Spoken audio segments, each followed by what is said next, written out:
Bueno, hoy merece viajar a esa década a la década del 90 o a 1990, cuando con la Chanchu estábamos comiendo una pizza casera frente a la tele a ver al equipo argentino celebrar el vicecampeonato junto al presidente Menem.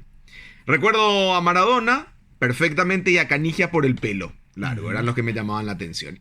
Pero a Maradona porque mi vieja generaba, a Maradona mi vieja, perdón, a mi vieja Maradona le generaba un desborde de emoción entre la admiración oculta y el odio. Claro, los argentinos se habían atrevido en aquella década de llamarlo Dios. Y para una mujer católica como mi vieja, en ese entonces sobre todo era algo muy atrevido. Y era raro porque en ese mundial, el partido contra Italia, lo vi yo con mi vieja y mi tía Baby, que ya falleció, una divorciada y la otra viuda en ese entonces, y querían que gane Italia, pero solo porque lo querían ver a Maradona perder. Okay. Esos fueron los primeros penales que vi en mi vida. Ganó la Argentina, y pese a que mi vieja quería que gane Italia, también esa alegría oculta en ella salió y se desprendió y lo festejó, y salimos a acompañar la caravana que hubo ese día en Asunción por Mariscal López. El partido final vimos en la casa de Hugo Talavera, el mejor 10 que tuvo el Paraguay, y ahí estaba el rosarino Mario Ricardo Verón, goleador de Cerro Porteño. Y mi vieja jodona lo jodía a él y hasta llevó una bandera alemana, que era la primera vez también que yo vi esos colores juntos, el rojo, El negro y el amarillo. Perdón, y el amarillo, sí. Dios mío. La pifié mal. ¿Está bien? Sí, bueno. perdón. No vi la final, yo me pasé jugando en el patio en ese entonces, era un chico de 7 años, y mi mamá gritó el gol de Alemania, de mala que es, gritó el gol, solo para joderle, ¿sí? Y quedó una sensación igual amarga, como la que normalmente queda cuando te roban algo. Porque los putos europeos, en complicidad con la FIFA, no permitirían jamás darle a la Argentina un bicampeonato, y mucho menos de la mano de Diego Armando Maradona. Esta es la eterna historia shakespeariana donde toda tragedia se da porque el héroe termina pagando con la muerte sus pecados. La sociedad, en nombre del amor y admiración, empujó a un hombre de carne y hueso a hacerse cargo del puesto de Dios. Y cometimos el peor de los errores: confundir el exceso de amor con el deseo y soberbia de reflejarnos en él y creer que un ser humano puede desafiar los límites de Dios. Nos comimos la metáfora de que ganó el mundo y solo había ganado la Copa del Mundo. Perdimos el contexto futbolístico para sacar o para saciar la amargura eterna que tiene América Latina, continente bananero y esclavo de europeos y yanquis. En 1982 se dio la batalla de Malvinas, 10 semanas duró, más de 600 vidas argentinas perdidas, 255 de Gran Bretaña, ¿sí? Una guerra que se podía solucionar fácilmente con la pluma, como cualquier otra guerra, pero estrategias políticas tienen otras prioridades por sobre la vida, y a Margaret Thatcher necesitaba una guerra así, y buscó y eligió la oportunidad de trompearse con el chico promedio de la escuela para garrotearlo frente a todos y mostrarse como él más fuerte y ganar un poquitito de autoestima. Sí. Es la historia que se repite, del grande que demuestra su poderío frente al chico. Nunca vimos, o sea, no sé, Estados Unidos no se pelea directamente contra China o Rusia. Claro. Busca nomás Irak, Afganistán, gente que sabe que lo va a poner cada trompada y demostrar todo su poderío que tiene. Los aviones, los tanques, los soldados, con los miles de equipamientos que tienen.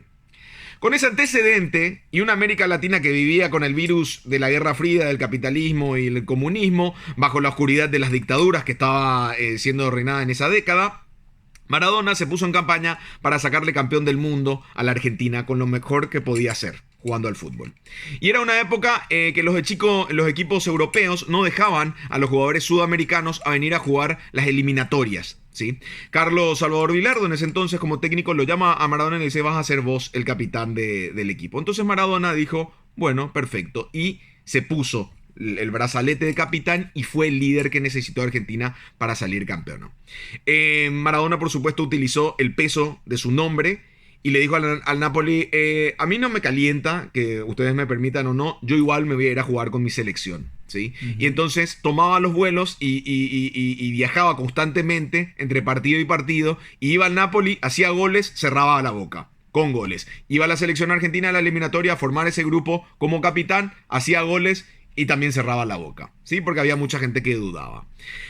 Lo cerró la boca a todos con lo mejor que podía hacer, como el fútbol, como lo estoy diciendo. Napoli tanto y en su selección. Fue un líder nato y desplazó al líder en ese entonces ya negativo o pasado o obsoleto, como era Daniel Passarella, que finalmente quedó fuera. Quedó fuera porque él quiso quedar fuera. Claro. Y como dice Víctor Hugo en uno de sus libros de Maradona, que comenta cómo ganó la Copa del 86, dice, se había preparado físicamente a la perfección con todo el sacrificio que eso conlleva, el riesgo de terminar en la nada si no levantaba esa Copa del Mundo. Porque así de cruel es la vida cuando aún se es retador.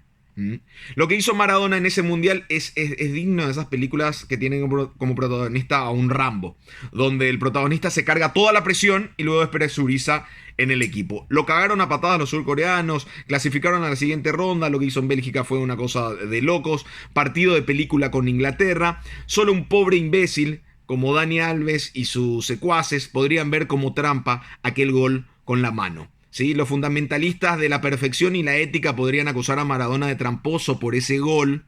Son esos que hoy también te quieren convencer de que el fútbol está mejor con el VAR. ¿Sí? Ese gol, engloba tantas cosas que no las podríamos entender. Porque si el gol con la mano, qué sé yo, si el gol con la mano viniese de los ingleses, iba a ser como una ofensa, iba a ser que hijos de puta estos ingleses, sí. Pero como viene del país explotado, del continente explotado, de ese lugar manoseado, ese gol es una pequeña revancha, ¿sí? Y que se dio en el campo perfecto, que no hiere finalmente a nadie, en el campo verde del fútbol. Y como luego diría Robbie Williams, hizo el gol que valió por 2. El gol del siglo. Una obra de arte que lo condenó al Diego junto a la Copa del Mundo. ¿Sí? Después de eso, Maradona sería tan conocido ya como el Papa, los Beatles. Vimos ahora fotos que se comparte con Freddie Mercury y todos ellos.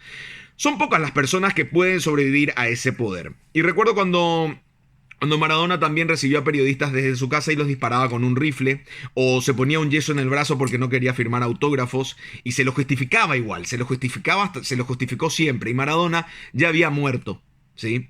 Ya lo habíamos desalmado, ya la merca que te hace sentir como un dios, quizás se refugió en ella como para poder sentirse algo en ese pedestal en cual los fanáticos querían que esté, ¿sí? Ya en los últimos días era una broma pesada como un pedazo de hielo que hunde a un Titanic.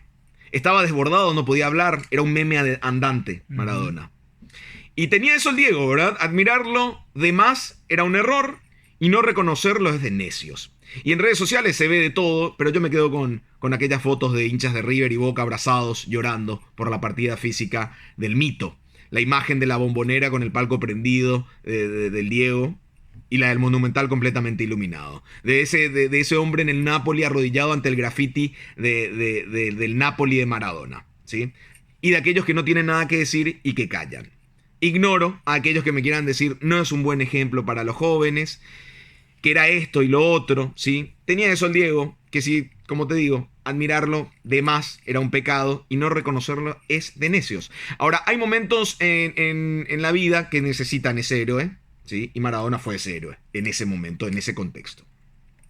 Y bueno, evitó mucho ser el ídolo que la gente quiso que sea. Nunca quiso ser ese Dios, pero lo obligaron y lo explotaron a ser. La carne humana, como les digo, no está hecha para eso. El poder te termina corrompiendo. Y con Maradona se puso a prueba la permisividad y la imbecilidad del fanático ciego. Y el exceso radical al ser perfecto que aprovecha a celebrar una muerte como la que se dio ayer. Cuando la verdad y los buenos recuerdos son para siempre y el resto es silencio. Bienvenidos al show de Pupe.